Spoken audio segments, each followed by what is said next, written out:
Paul Hudrick, I believe, will be in the building tonight. There he is. And, of course, he, like all guys, appeared via the Boardwalk Honda hotline as the Sixers take on the Bucks tonight. But had a nice, impressive win over a much better Knicks team than we've seen in past years. So we'll get into that with Paul for Inside the Sixers as the Sixers with I thought was an interesting win last night. I mean, they're down. They fought their way back. But what impressed me the most, Paul, is something we don't talk a whole heck of a lot about, is the defense of Tobias Harris. We've all talked about how much notice he should be getting for what he's doing offensively, and we'll get to that. But I thought what he did to change up on Randall was the difference in that game last night. Yeah, I mean, first things first, Mike, you can't tell me that wasn't this much personal for Tobias Harris going up against the guy on Randall, who obviously made the All-Star team when Tobias Harris didn't. So I think Tobias definitely had a little bit extra fire to him last night because of that.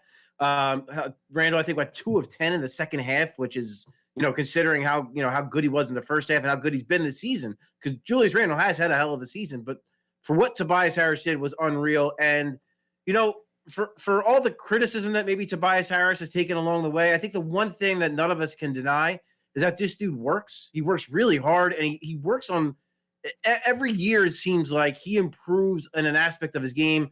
Came into the league, was not a three-point shooter. Now he's a guy who's shooting over 41% this year. When he got to Philadelphia, was not a good defender. He's really worked on that. He's worked on his body to get, a little leaner and a little quicker, worked on his lateral quickness, and you're seeing it pay off. And Doc Rivers has even said that he was not this defensive player when he was in LA. And now you're seeing too, like, the facilitation. Like, I think he's, especially out of the pick and roll, you're seeing him find people more and more. So you have to give him credit, for any, if nothing else, for the amount of work and the improvement and the little things this guy does to just get better and better. Yeah, I know. I said earlier, there was a lot of people who thought, hey, he was his best with Rivers in L.A., and, that should make him better here. He's been a better player here, but he's a better player here than the version that he was in L.A. Agree or disagree?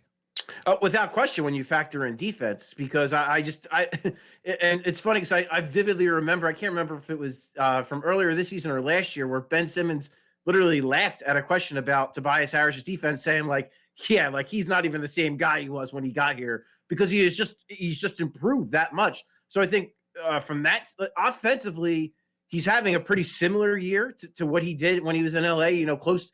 He kind of flirted with a 54 40 90 season that year and scored about 20 points a game. He's in that range right now. So when you add to that the level that he has played defense, and then the leadership he's added, and the fact that he's doing it for a team that is the best team in the Eastern Conference, I think when you factor all of that in, and the clutchness too, Mike, I mean, the fourth quarter, it seems like every fourth quarter he is the guy they go through, and he has delivered time and again, including last night. So I think when you factor all of that in, I think this is an even better version than that LA version. Well, Paul, that people are going to wonder, is he the guy in the playoffs with the game on the line that gets it done? Do they go through him? Is it Joel? Can they switch back and forth? I mean, I think the next learning curve for this team will be, how will teams defend Ben differently in the playoffs? And if they defend him differently, is Tobias Harris at the level capable to make them pay for it?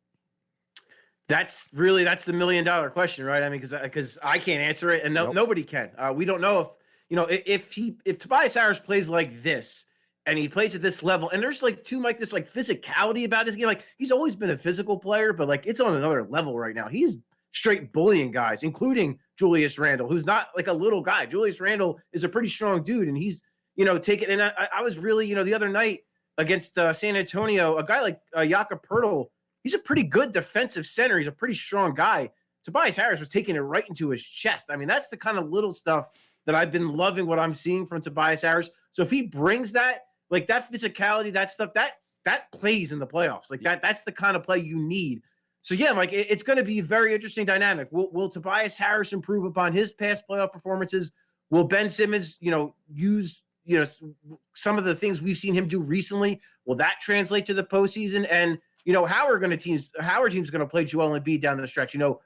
If Tobias Harris is playing well, can they double him so aggressively? So a lot of interesting things. And then that's not even factoring in, who's going to be on the floor to close games in the playoffs and whether or not they're going to be, available and open to hit shots. So a lot of interesting questions that we're really not going to get answers to until the playoffs start. The playoffs, right. I thought, and look, we talked a little bit about this more, just Tobias's mannerisms, his look.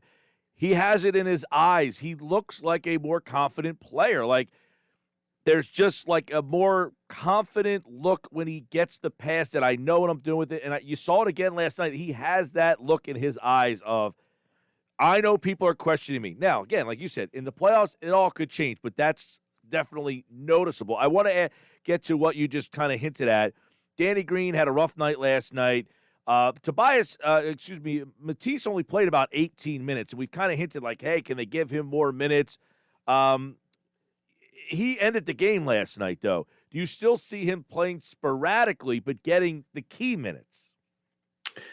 I think it kind of goes back to some things we talked about before, Mike, where I have to kind of praise Doc Rivers for not being so rigid with his rotation and not being so rigid with who closes games. Brett Brown was a big believer in like kind of closing with the starters. That's what he wanted to do. He wanted to close with that lineup. Doc Rivers doesn't do that. Doc Rivers is going to ride guys who play well. Listen, Furkan Korkmaz didn't have nobody really other than Dwight Howard had a great game off the bench, but Furkan Korkmaz at least had a little juice. He was taking shots. I think he finished like 4 or 12 or something like that, but at least he was taking them. You saw like it seemed like Shake Danny Milton was taking them, but they weren't going in. Correct. But yeah, I think Doc was just looking for anybody to kind of provide that spark, and like he thought maybe Furkan had a little bit of that because he hit a couple shots.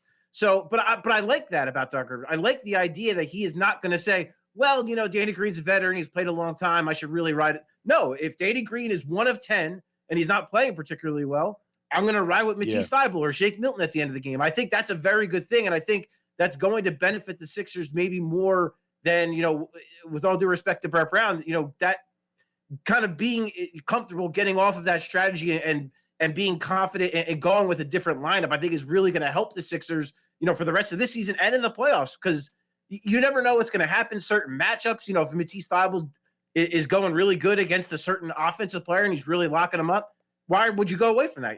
Stay with Matisse Thybulle and let him lock him up. I agree. Paul Hudrick, at Paul Hudrick, you tweeted last night, another character win for the Sixers. Describe why you felt that this was described by you as a character win. Well, coming out of the break, they win 3 games. They all blowouts. They crush every team they play. There's no Joel Embiid. It would have been easy for them to be like, you know what? Just not our night, right? Like we're not shooting the ball particularly well. They went in the half. I think they were down 8 or 9. It could have easily been a night where they just chalked it up. Hey, you know what? We've blown the last 3 teams out. We got Milwaukee coming in tomorrow. It was an easy game where they could have just shut it down and just kind of, wrote it out and kind of gone through the motions in the second half. But they did not do that at all. They played so much better in the second half. Their defense down the stretch, I think New York had 14 points in the fourth quarter. I mean, to hold any NBA, I know that the Knicks aren't exactly an offensive juggernaut, but to hold any team to 14 points in a quarter in an NBA game is unbelievable defense. And I thought Seth Curry was outstanding in the third quarter. Talking about a guy it's weird with Seth Curry how he takes 4 shots in the first half. Then he takes, I think, 7 in the third quarter alone. Yeah. So it's clear that they just need more volume from him and need him to just jack up more shots. But yeah, I just saw it as a win where I look back on the last couple of years and would this team have been mature enough or had enough experience last year to win a game like this? And I'm not sure they would have. And you've seen their pass record without Joel Embiid, and now all of a sudden they've won the first 4 games out of the break, and 3 of them Joel Embiid hasn't played in. So that to me is just a huge step. It's huge. It just shows character throughout the team and a maturity throughout the team that we had not seen in recent seasons. Well stated by Paul Hudrick, at Paul Hudrick on Twitter. And you mentioned Curry. He's seemingly getting his stroke back. We had COVID. He did not seem the same. I've seen a different player over the last week or so since they've come out of the break. 100%. He has looked so much livelier. His legs look like they're back on her. He said that too. He said he feels that way. I think that All-Star break really did him so well, really got him time to rest up. And it's just, and it's like you could just see it, Mike, like in his face, even like he just looked got more energy. Looks like he's got more life to him. You're seeing him attack closeouts better. And listen, I love when he's taking like 30-footers. Like, please do that. Take 30-footers because they need guys who are just going to jack up threes. They need that. They need that to space of the floor because that opens everything up. Because that's really, I mean, I know Doc Rivers said last night when I asked him, or when he was asked about, Seth getting going, he attributed it to, we were moving the ball better. Listen, that might be true, but I also think Seth gunning 30-foot threes and knocking them down helps you move the ball better and it helps it open the floor more for Tobias and for Ben Simmons. And then when Joel Embiid eventually comes back, you need that. In the NBA, in this modern NBA, you need spacing. You need guys who can hit shots, and you need Seth Curry to just let it loose. And I think now that he is feeling better, now that he's feeling more comfortable, I think I would hope that you're going to see more of that because when he's shooting and when he is on, they are extraordinarily tough to beat. They are, and it's funny because last night I thought Ben Simmons had a tremendous game, and we're kind of like glossing over the fact that he had, 14 rebounds, 16 points, 7 assists, played great defense. That's almost like a yawn the way that things are going for him, and that's a good thing, is that now we're almost expecting that. But the one thing, obviously we are getting close to that trade deadline, and we kind of keep hitting on this, but 2 weeks from tomorrow, correct, will be the trade deadline? I'm not good with math, Mike. So I'm going to take your word for that. Tomorrow's Thursday. A week from tomorrow. Tomorrow's the 18th. Yes. And next week is Yes, Thursday. correct. So it's a week from That's correct. tomorrow that they'll do something. So, we'll kind of hit on this, but do you anticipate a week from tomorrow that they will have a big piece or more of a complimentary piece? I think it's all going to come down to what Kyle Lowry wants. Because right now, granted, they've had guys in and out of the lineup because of the health and safety protocols, but they're not playing good basketball right now. They are 17-22. They are out of the playoff picture. They are closer to the Wizards than they are to the Sixers right now. So I think it's really going to come down to, does Kyle Lowry want to finish his career in Toronto with a team that really, where he became an all-star, where he became really a franchise icon, or does he want to go for another title? Does he want to come to the Sixers, come back home to Philadelphia, go for a title for this year, and then also maybe if he re-signs in the offseason for a couple more years? So I think it's really going to come down to him. Do I think it happens? I think more likely it's going to be moves on the margins that are going to improve this bench, because I think outside of Lowry, I don't know who that guy is. Oladipo, I was on the positive end with him. Now I'm moving more towards maybe it's really not worth disrupting what this starting five has to bring a guy like Oladipo in who has so many question marks, but a guy like Lowry doesn't have that. So I feel way more comfortable. But I would expect, they're good. I would expect them to try. I think they're going to try. It's going to be up to Lowry, but they're certainly going to do things to improve this bench. They're going to make a move or two. They're going to bolster the depth. And I am very curious to see what Daryl Morey does and what he kind of has, because he has. I talked about before, Mike. He's got assets. He's got things he can use. So I'm very intrigued to see what he does. Yeah, that is something that is highly intriguing to me, is how he views his team right now.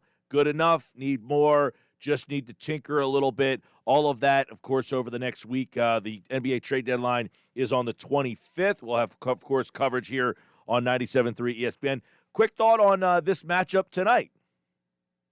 It's going to be tough. Milwaukee's playing really good basketball. When Drew Holiday is in the lineup, they tend to win. So I think they're in for a dogfight tonight, man. It's going to be a really tough one. They're at home, which bodes well because they barely lose at home, but they're going to be in for a fight tonight. Yeah, I know. This should be interesting. No Embiid to see how they match up, but so it's not going to be a true matchup to see how these two teams kind of match up together. But it'll be interesting. And another team in the East who's starting to play some good basketball. Milwaukee's won 4, Brooklyn's won 5, Miami's won 5. They're all of a sudden kind of creeping back into this thing. The Hawks have gotten themselves playing much better basketball since they fired their coach. But through it all, the Sixers have won 6 in a row, best in the East. So they still have the top spot in the Eastern Conference, which is getting interesting all of a sudden. The Miami Heat, last year's conference champions, have won 5 straight. They're now in the 4th spot. We'll watch it all unfold right here on 97.3 ESPN. All right, Paul Hudrick, make sure you check out Coming In for a Landing,